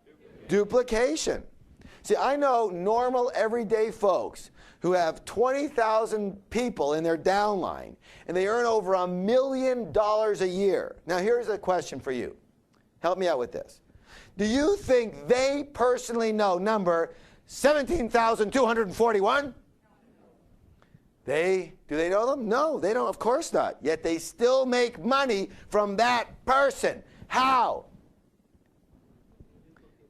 Because they set up the system, and the system knows that person. They don't have to. The system replaces you. That's the beauty of network marketing too. The whole idea is to replace yourself and build a system that will become your golden goose. Now, a couple of factors when it comes to duplicating yourself. Number one, what is the quality of people you are recruiting? What are the quality? There's a saying in network marketing, it says, some of you have heard this before, it says, you might want to write down, recruit up. How many people have heard that before? I think that's a good idea. What does recruit up mean? Tell me. Sponsor some people who are more successful than you are. Is that a good idea? Sure, they're already successful. Look, in our courses, we have several courses that we run at our school, about 6 or 7 of camps and whatnot. They're big, long. Some of them are 2 days, some of them are 5 days. They're major. But one of the things that we work on is we have a very Zen approach to things. And the Zen approach is this. I want you to write this down if you haven't already. You'll hear me say this if you come to our courses, because I'll nail you with it all the time. How you do anything is how you do everything. How you do anything is how you do everything. Let me ask you this question. Do you think that if a person is very successful in business right now, and they transferred over, full-time or part-time, to another business, is there a good chance they would also be very what? Successful. Why? Because they have the whatever it is on the inside to be successful. True or true? At the same time, if a person is quote-unquote a loser, what do you think they're going to be when they come into your business? Well, hello? That doesn't fit with your hero thing, does it, though? Because you can't fix them, right? See, that's the problem with a lot of people. A lot of people bring people into their business so they can fix them. So they can, let me help you. I will help you. I'm not making a dime, but I'll help you. You understand what I'm saying? I'm not saying not to get those type of people. But I'm saying this. If you want to create wealth, you want to create wealth quickly, you better find people who are successful. Let me ask you a question. If you had a business, here you are, you open a retail store or something, you get a manager. You're going to hire a loser? What is he going to do to your store? You're going to lose it, right? Don't you want to hire a person who's successful, a winner, a guy who can make things happen, or a guy who can make things happen? Yes or no? Why is this any different? If I was in network marketing full-time or whatever, I'll tell you what, I wouldn't hire losers. If a person sounded like and excuse my phrase, you know what I'm saying by loser, right? A person who doesn't have the wherewithal to win, they've never won. I'm not saying they can't win, but you know what? How you do anything is how you do everything. Find people who have been successful in at least in some areas of their life. You know who's great? Athletes are good. People who are, really been successful in that arena. Maybe they haven't tried the business arena real well, but they know what commitment and focus is all about. They know what determination is all about. They know what rejection and failure is all about. Trust me on that. And discipline, thank you, very much so. The stronger your people are, the more money you will make with a lot less effort. And again, if this is so obvious, why do most people not do this? Why don't they make it a point to meet the very best people on the planet and go for them? Simple. They're out of their comfort zone. Out of their comfort zone. How many have ever heard the saying, birds of a feather flock together? We have a couple of parts to us, 2 parts to us, our higher self and our ego self, our ego mind. That's in another course. However, the ego mind, listen closely, wants to find people that are just like us. You see, a lot of people, the truth is, they don't want to find freedom. They want to find friends. They want to find people they're comfortable with, to work with. Good. you know what you'll get? Exactly what you've got, exactly who you are. That's what you'll get, those results. You're a 5, you'll keep getting 5. You want to create financial freedom quickly? Don't bother finding people you believe are just like you. Find and recruit people that you believe are better than you or will be better than you at this business. You stretch your comfort zone. You surround yourself with great people, and then what you do is you work on becoming great yourself. Second thing on duplication. You don't just duplicate yourself, you must duplicate the system. The what? The system. Look, the big money in network marketing, from what I can see, is not in personally selling the product. Hey, do you want to buy some of this? How much is it? It's $40. Boy, am I going to get rich doing that? I don't think so. It took you all night to sell the $40 can of whatever. True or true? You notice people get rich don't do that much. I'm not saying there's anything wrong with it. It's just not the way to get rich very quickly. The big money is not even in recruiting people. The big money is in making sure you are duplicating the system that works. Therefore, the secret in this business is, listen closely. You might want to write this down in big, bold letters. Find people and train them to find people and train them. To find people and train them. And on and on. The key is to make certain that each person down the line is what? Trained. What's the word? Trained properly in the methodology that is working so they can train others to do the same. Otherwise, what do you have? Tell me. You have a lot of people, but most are ineffective and unsuccessful. True or true? And that's called what? Dead weight. How many people agree that babysitting your people is one of your biggest time wasters? What's the answer? Making sure that you train them not only to how to run the business properly, but exactly how to train other people. It seems to me that the people who make the most money in network marketing are not the best salespeople, but the best teachers. Why don't you go recruit teachers? Does this make sense at all? It also seems to me that the number one reason that people struggle and quit is because they weren't trained to train people. So what happens? They can do it all themselves, but then their goose starts to starve, right? Hey, this is too hard. They were never said, to succeed in this business, you have to put on your trainer-teacher hat. That's how you're going to succeed. You have to become a trainer. And you'll notice that the people usually up on the stage at those conventions, they're pretty good trainers. They're the ones who make all the money, don't they? It's not coincidence that they're on stage and they make the money. What comes first? Well, they're probably both together, aren't they? They're good trainers. That's why they make the money. They can stand in front of 200 people and train these people to do well, or train these people to understand the opportunity. The more you duplicate yourself and the system, the more you feed your goose. And the more you feed your goose now, the more your goose will feed you later. So, does this make sense at all? Duplication. Does this make sense? Yes? And what are you going to duplicate? The system. And what are you going to train? You're going to train people to train people. Not just in, here's how you do the business. Here's the products. That's a given. Of course you do that. You have to train people to become a trainer so that they'll train other people to train people. You got it? That's what's called down the line, isn't it? That's how people end up with 20 or 30,000 people in their downline, isn't it? That are doing something. Speed Wealth principle number 6, voila, is what? Leverage. What is it? Leverage. One more time, twice as loud, please. Leverage. Leverage, thank you. And what is the definition of leverage? Let's try again. What's the definition of leverage? Come on. Yes, very much so. Very simply this. Leverage simply means doing more with less. Doing more with less. What did Archimedes say? Remember this guy over here?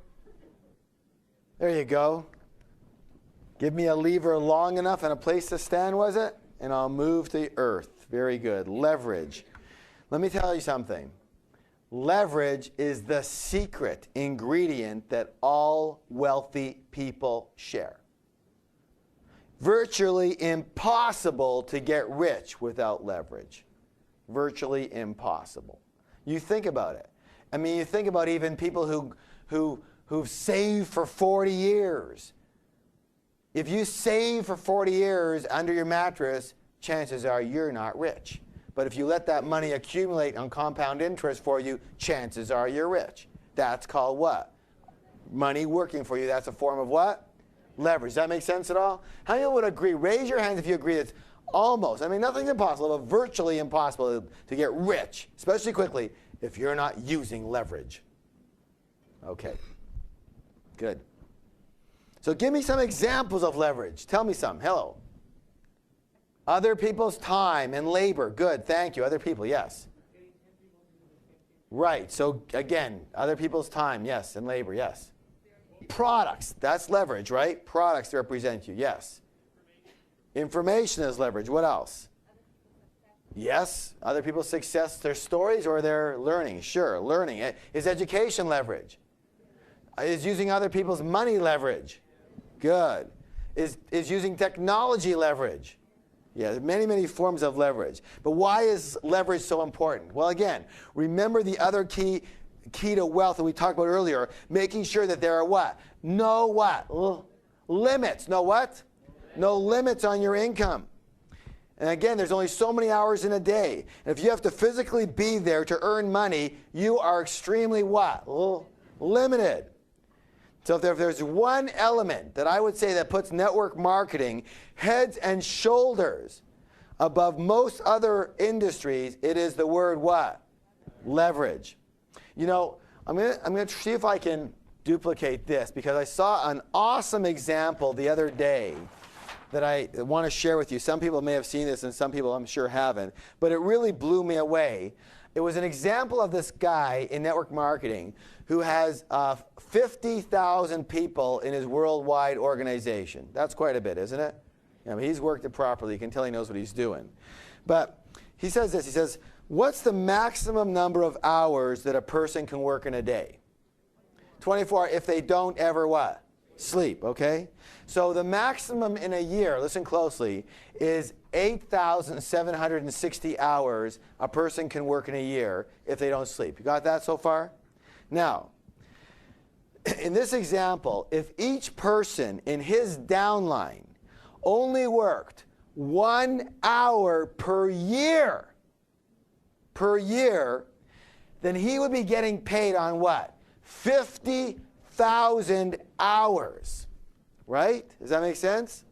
So the person, one single person, would so his downline or him, his representatives works 1 hour per year, and that's equal to a single person needing to work over 6 years. 1 hour per year versus a single person, a person having to work 6 years for that amount of being paid on. Does that make sense at all to you? And now extrapolate this number. It's pretty awesome. In fact, when he says, if they were to work 1 day of the year, that would, to offset that, to equal that, a person would have to work 50 years to equal what his organization does in 1 day. 50 years. Now listen closely. Let's say the people in his organization were with him for a year. Is that possible? Yes or no? And they worked a normal 8-hour day, basically, for a whole year. So in this case here, they worked for 1 year, right? A person without that leverage would have to work for 13,700 years.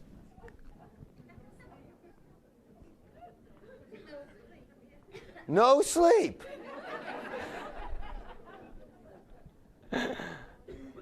Is that leverage or is that leverage? That's unbelievable to me. That's why I think maybe network marketing might be the epitome of the wealth principle called leverage. Now, here's the nice thing about it. Now, that's an example of a person who's built a huge organization, true or true? And we'd like to have that, wouldn't we? But the question is this: did this person even build the organization? Who built it? A lot of people. Everyone down the line built it. You know what? For all you know, this person might have a very specific way of doing things, and what he says is this: I'm going to choose 20 people and 20 people only to work with. They're going to be 20 of the best people I can possibly muster, and that's all I'm ever going to talk to. 20 people and 20 people only. So he builds a organization of how many people? 20 people. That's all he does, is build those people and turn them into leaders and train those people. And that's all he ever talks to. Now, did he build the system? He was the root of the system. He's the head of the system, but he sure didn't build the system. Every day the system is being built, what? Without him. Is that good or good? Where else can you find this? Tell me. I wouldn't mind knowing. I can spread it around to the rest of my thousands of students who aren't interested in network marketing. Tell me where you can find this opportunity like that. How many of you are feeling like, this isn't a bad opportunity? Maybe I should rethink how I'm doing this. Maybe I should put a little more effort into this, a little more focus into this. And then again, you could go for the part-time income.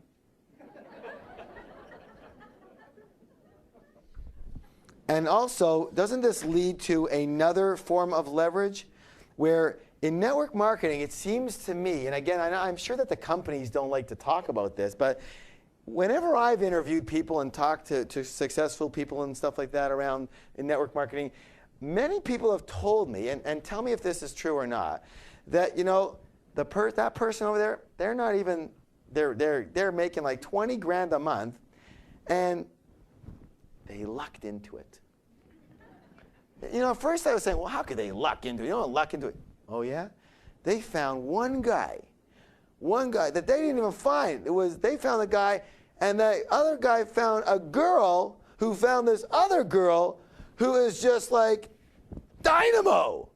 And she has just built this organization, and this schmendrick is getting paid on it. How many of you have ever heard of stuff like that? That's leverage. You don't have to build the organization. You have to find one person and get really lucky. Can that happen for you? Sure. I even heard of a story where it was this person's first person they ever sponsored. Everybody else they sponsored was a loser. This one person just went dynamo, and this guy makes about 10 grand a month, doesn't do anything. That's called what? Leverage. So how do you do that? How do you find? Well, try to find good people, right? Recruit up. And secondly, keep on recruiting. Some of those people will be great if you allow them to be there and you train them. Okay. So the idea here is to what? Work what? Smarter instead of harder. Does that make sense for you? Yes? Smarter instead of harder. Okay. Now, I want to do a little comparison here, a little comparison shopping here again.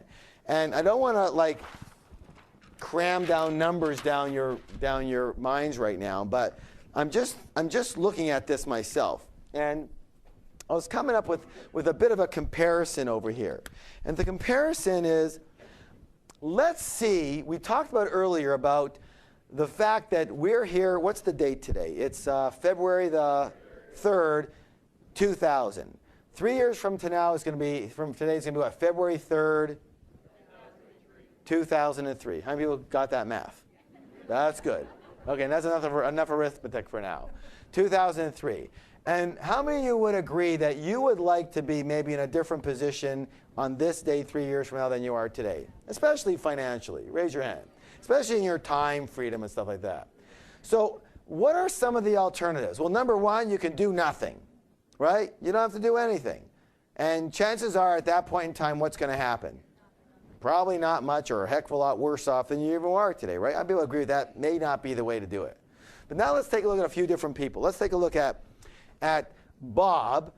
Bob gets himself a salary job, okay, over the next 3 years.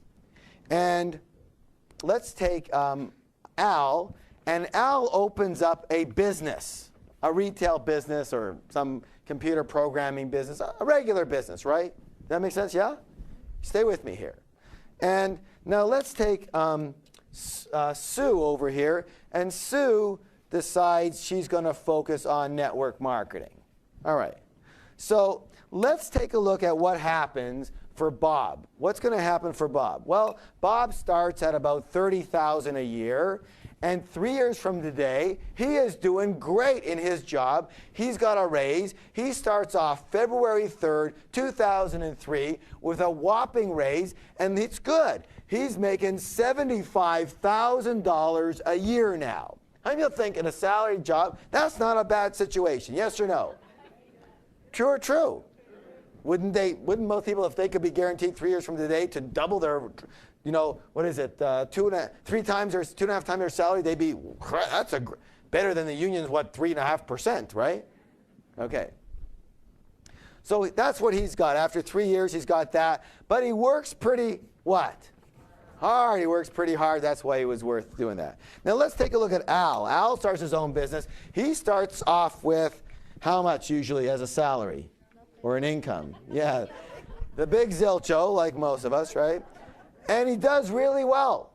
3 years from today, he's making $150,000 a year. Not too bad, yes or no?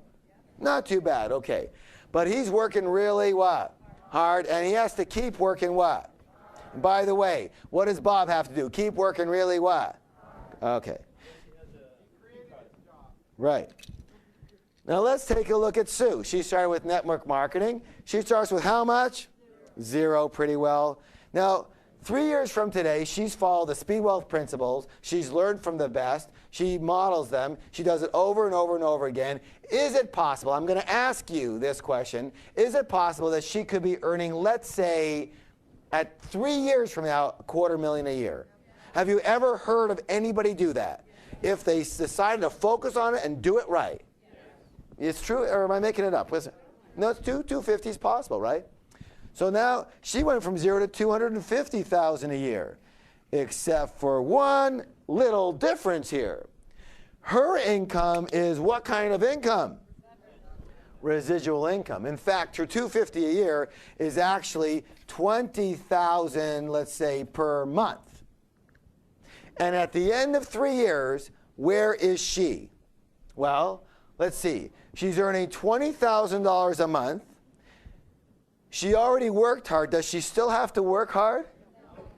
Well, in fact, let's assume that Sue can live on $20,000 a month.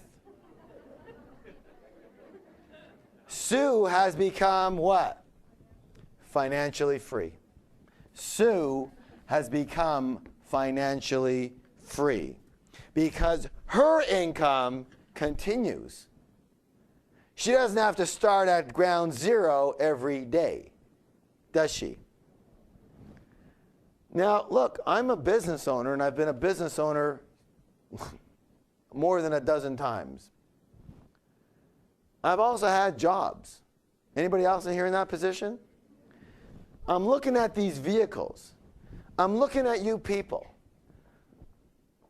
February 3rd, 2000, it is not going to be, raise your hand if you can remember basically February of 1997. It's not that long ago. Raise your hand if you're like pretty well in the same position as you were then. You understand what I'm saying? 3 years is not a long time, is it? It's like a blink of an eye, isn't it? 97, my car's in 1997. The lease is just coming up. I got to go get a car. Okay, I said, he calls me up. He says, your lease is up. I said, no, it's not. I had a 3-year lease. He goes, it's up. I said, you're kidding me. I just got this car. How many of you feel like life is doing that to you? Now, you're going to have a choice.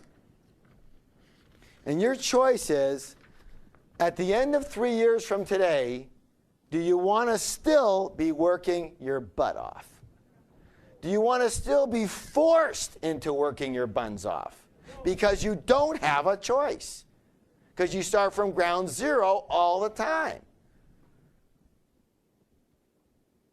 I don't know, but I'm suspecting here that there's a chance that many of you would like to take Sue's route. Do the business, focus on it properly, knowing you have seen the alternatives and they don't look good. Unless you want to do this on a part-time income basis. You see, at the end of the day here, 3 years from now, she's free. And pretty well free for the rest of her life with maybe a little bit of maintenance. And hopefully we'll grow it. Maybe she wants to spend most of her days in Tahiti or Hawaii. She can do that, yes or no? So you don't have to work it forever. Whereas in a business, unless you came to my course the other night and you understand about selling your business, that's the only other way, or in a job, it's forever. Pretty well. True or true? I said it before and I'll say it again. If you're going to work hard anyways, you might as well get rich, and the quicker, the better. Is this making sense to y'all? So, what's going to make the difference here? There's basically 3 pieces to the puzzle. There's the right vehicle. The right what? The right vehicle. You got to be in the right vehicle. Unfortunately, jobs just don't cut it. And businesses, unless you sell them, they're hard. But if you sell them, they can work.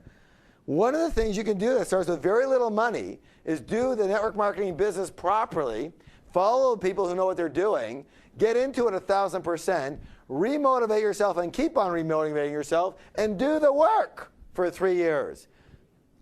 There's a saying I have that I heard from a buddy, not a buddy, but an associate, I should say, and I borrowed it. And his name is Wade Cook. And he said this. He said, if you will do what most people won't do for the next 3 years, you can do what most people can't do for the rest of your life. You might as well give Wade a hand on that. I like that. So this leads us to the next Be Wealth principle. But before we go there, I want you to really get this in your soul. If you are not using leverage, you are working too hard and earning too little. And the sad part is this, that until you truly understand what I just said, you will need to work hard for the rest of your life. When you understand what leverage is all about, and if you're going to work hard, that you can do that, but if you have the right vehicle, you can do it for a short amount of time. You can see the light, and you can touch that light, and you can hold that light, and you can turn the light out. You understand what I'm saying? There's an end to the tunnel. And if you don't understand that, or you're not willing to see that, you have imprisoned yourself to work hard for the rest of your life if you want to be successful. If you don't want to be successful, you don't have to work hard. You know, laze around the beach and go skiing or whatever. That's okay. Raise your hand if you want to be successful. Raise your hand if you wouldn't mind working hard for a few short years if you knew there was going to be a vehicle that could take you to the end of the tunnel. Raise your hand if you feel tonight so far like you've taken a big gulp and going, and maybe willing to recommit to what you've been doing. Like 10 times harder, 10 times smarter. Does that make sense at all to you? Okay. Be Wealth principle number 7. And here's the little problem. All these other principles sound really good, don't they? Hello? And isn't it the way most people get rich? Yes or no? Again, have you noticed this isn't a network marketing seminar, is it? It's a way of all businesses, true or true? And do these principles fit into network marketing? That's all I'm here to point out, that they happen to fit into network marketing. You better know what you've got. You know, you've got a golden situation right in your hands. And a lot of people, they will, excuse my French, mind frick themselves right out of it. That's part of another course. What's it say, please? Your inner world creates your outer world. One more time, twice as loud, please. Your inner world creates your outer world. There is a saying, and the saying is this, that it's not enough to be in the right place at the right time, but you have to be the right person in the right place at the right time. Who are you? How do you think? What are your beliefs? What are your habits and your traits? How do you really feel about yourself? How confident are you? What is your ability to act in spite of fear? What is your willingness to do whatever it takes, comfort or not? How many of you believe that your inner character and traits and beliefs are a huge part of what determines your success? For me, it is the most important element. Why? Because when offering your product or service to other people, what do you think they're buying? Especially in your business, for sure. Not the product or the opportunity. How could they? They don't even know what it is. They only know what you're telling them. This is going to make you do this, sleep better. This. Have you noticed that that's called a representation? That's not the terrain. That's the map of the terrain. You're the map. They don't know. They're only experiencing what? You. That's the reality. What's happening in the present is you are in front of them. So you're representing the product or opportunity. They are buying your energy or not buying your energy. If you have a weak energy about you, what are they supposed to think about your product or opportunity? Well, this person's a loser, but the product must be great.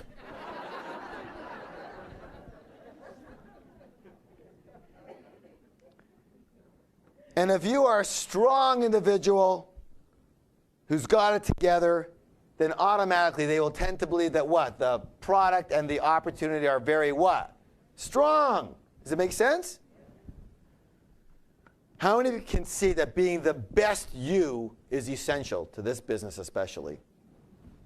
I once saw a demonstration that really, really changed my life. I want to do that for you. In this demonstration, you have to understand here that air is money. Air is what? Money.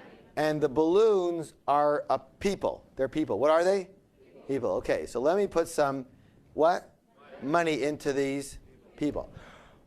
How many people notice before we start that there's a difference in size between these? A lot of you are farther back. This yellow one is about half the size of the green one. Is that okay? Got it. Trust me on that one.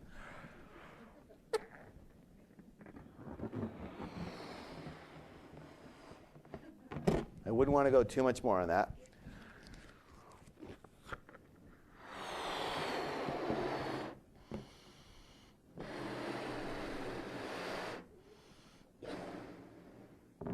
Now, question, especially those of you who are in the front who can see. What is the difference between these two people? One can hold a lot more money than the other one. You notice that? Okay.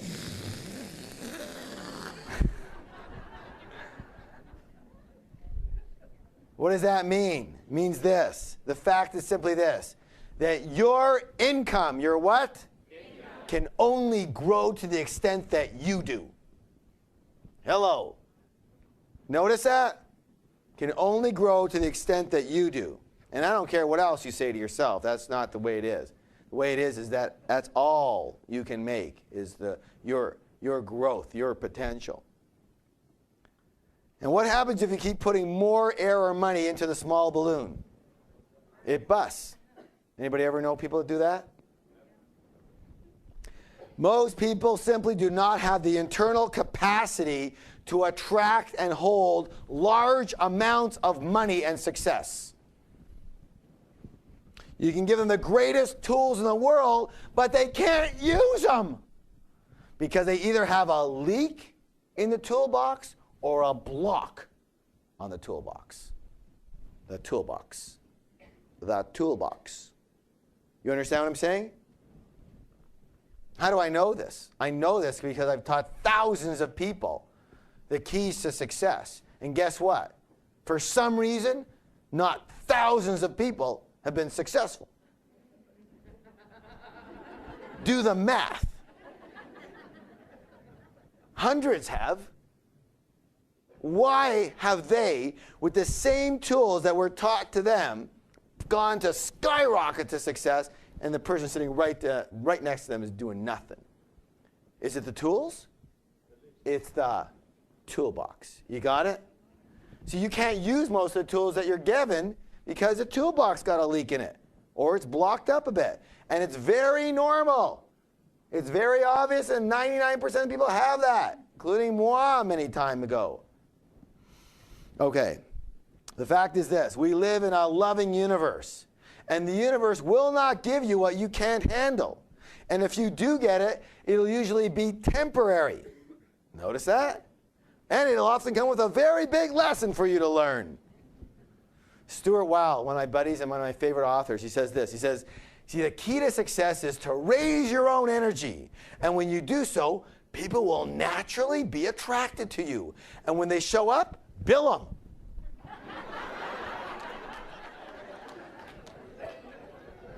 See, the fact is most people do not reach their potential. Most people are not successful. 80% of us will never be financially free. 80% of us will never be truly happy. Why? Because most people are unconscious. They are what? Unconscious. They only work on a very superficial level. They only work with what they can see, on what we call the visible. The what? The visible. Let me show you something over here that might interest you. This drawing is what we would call a tree of life. Okay, your tree of life. And here's your tree. And on the tree there are what? What are there? Who said bananas? There's fruits. Just leave it there. There's fruits on the tree. There's what? Fruits on the tree. Okay. Now here's the problem. A lot of people take a look at the fruits on their tree and they go, I don't like these fruits. What are the fruits? They are the what? The results. The what? Results of your life. I don't like these fruits. They're too small. They don't taste good. Ugh, I need to change the fruits. And they keep on working to try and change these fruits. And they focus all their time and energy on their fruit, right? On the outside. Except for one thing. What is it that actually determines the fruit? It's the what? The roots. The seeds and the roots determine the fruits. So if you want to change the results of the fruits, where do you need to put your attention? Underground, on the roots, on the invisible. Do you get it? On the invisible. See, a lot of people say they don't believe in anything they can't see. Well, the question I have for you is, why do you bother paying your electric bill? For that matter, why do you bother breathing? I mean, oxygen isn't, hopefully, we're not in Los Angeles, so can't really see it. See, in my humble experience, and you don't have to buy into any of this, but if you do, your life may change tonight.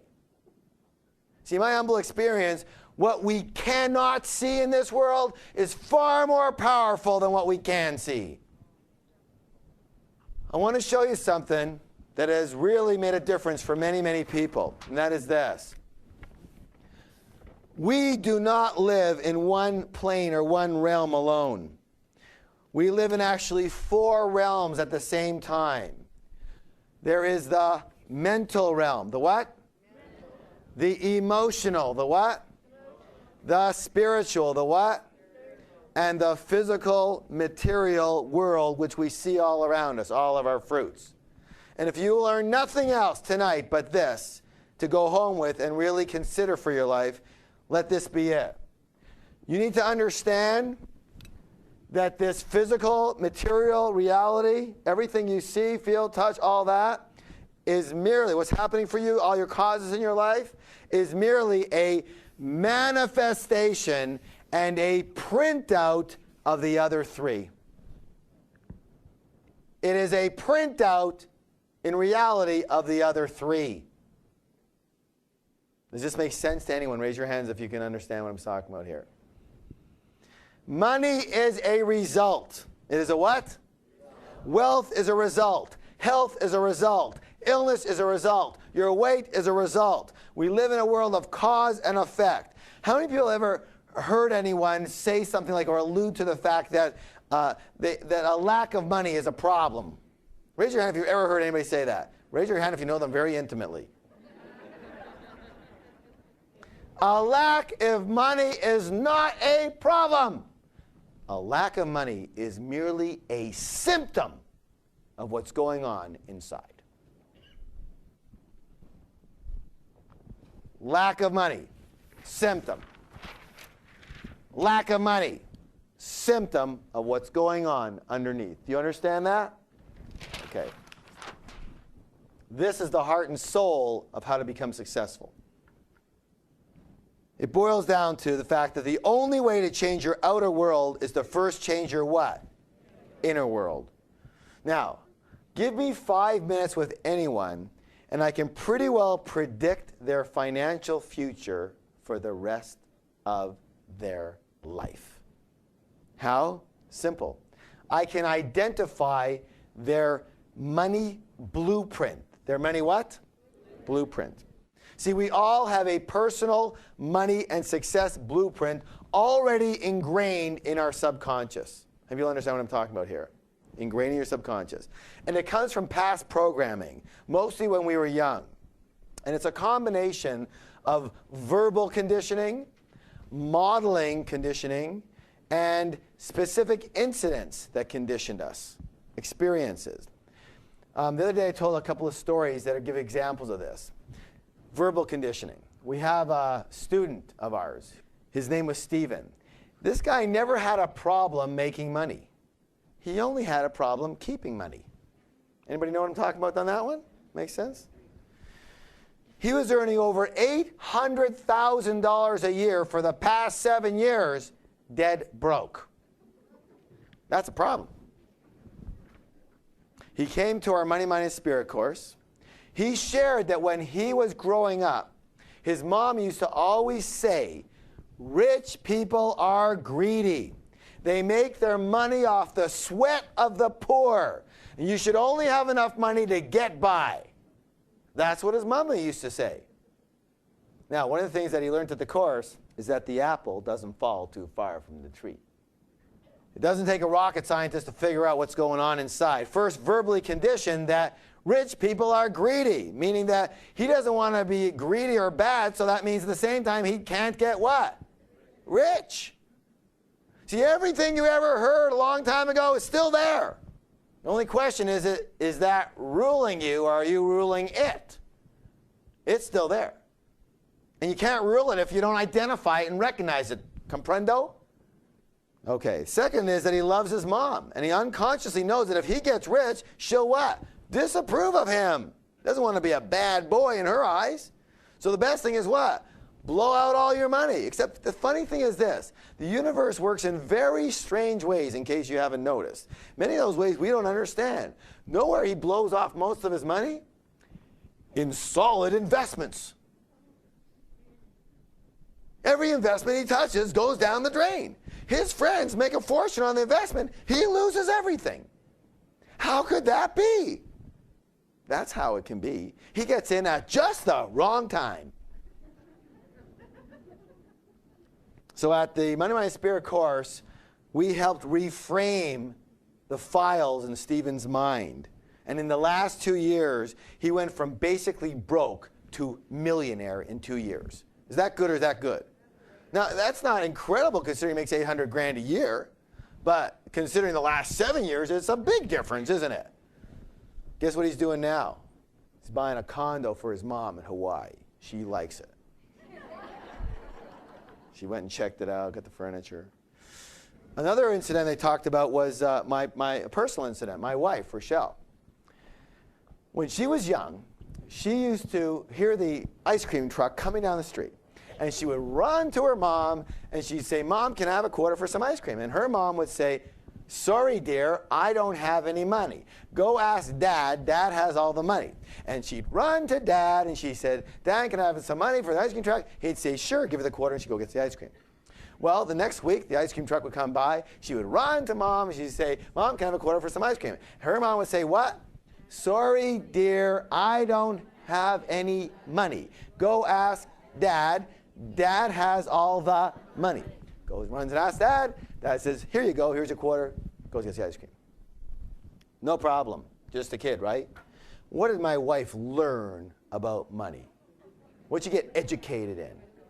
Right, first of all, that women what?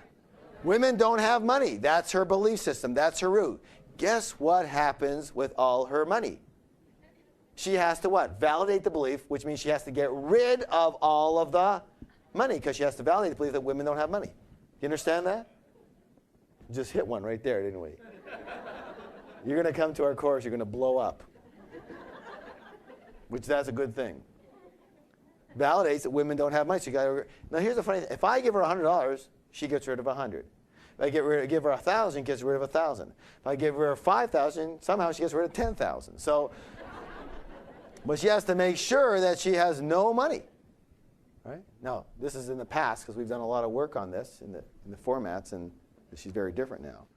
But what did she also learn about men? Men have all the money. What do you think she expected of me? I am telling you, in the early years of our marriage, it was not pretty. Not pretty. See, her attitude was that money is meant to be spent. That's what it's for, right? My past conditioning, that was what she learned. My past conditioning, personally, was totally different. My past conditioning was that money is meant to be accumulated so that you can be free later on. Anybody else know what I'm talking about that? Here's the problem. Whenever she was spending money, to her, she was spending money. To me, she was spending our freedom. That caused a little bit of turmoil. Do you understand what I'm saying? She says, well, I only bought this and this and this. I'm going, okay, how many more years do I have to work because of that? Do you understand this? It's unconscious. Now, this is a while ago, as I said. So the more she spent, the more I tried to hold back the reins. Make sense? Well, the more I tried to hold back the reins, the more she resented me and the more she spent. Now, none of the women in here know what I'm talking about, right? And none of the men know what I'm talking about either. And it almost cost us our marriage. And thank God we learned about this stuff and how to recondition ourselves. Because you know what the beautiful thing is? That we used to only argue about one thing. Anybody know what it is? Money. That was every argument that we ever had was about one thing. We never argued about anything else. Zero, nada. But it was like, it was like a daily discussion, argument about money. And it carried over. It was like a skins game, The argument carried over from the last one that wasn't resolved. You understand what I'm saying? Because it could never be resolved. Because it wasn't anything we were talking about. What we were talking about was all a bunch of BS about who's right and who's wrong. Until we really got to the root of it. And did this type of work I'm talking about now. When we got to the root of it, now I can look at her and say, honey, does that sound like a program you're familiar with? And she'll go, oh, yeah, I can recognize that. Yeah, that's something that's been running me. I understand. I see that. That's one of my programs. We call them programs. One of my programs. And then she can make the choice right there and then. She might say, well, screw you. I want to run the program right now, okay? Fine. Or she can say, take a deep breath and go, I'm choosing in the present not to be run by the past. And I can do the same, yes or no? So what we have is an agreement that we can call out each other's programs because we have names for them. Certain programs have names. Who's that sound like, honey? Oh, that's my brother. You want to be him right now? No. We have some choice. You understand that? And then a lot of these things don't even come up anymore because they're rewired completely. They don't even come up anymore. They don't mess with the old wiring anymore. Okay. So the big question is this. What is your financial blueprint set for? Is it set for success? Is it set for mediocrity? Is it set for failure? Is it set for struggle with money? Is it set for ease around money? Is it set for a steady income or the up and down yo-yo effect? Anybody here have the up and down yo-yo income as a pattern? Raise your hand if that's your pattern. Is it set for having the Midas touch when it comes to investments? Or, again, like Stephen, everything you touch turns to mud. How do you know what your blueprint is set for? Anybody would like to know, yes or no? Very simple. The first way, we do lots of different ways of the program, but the first way is so simple. Look at your results. Hey, if the temperature in the room is 72 degrees, chances are real good the thermostat is set for what? 72 degrees. Look at what's going on for you. You will know what your blueprint looks like.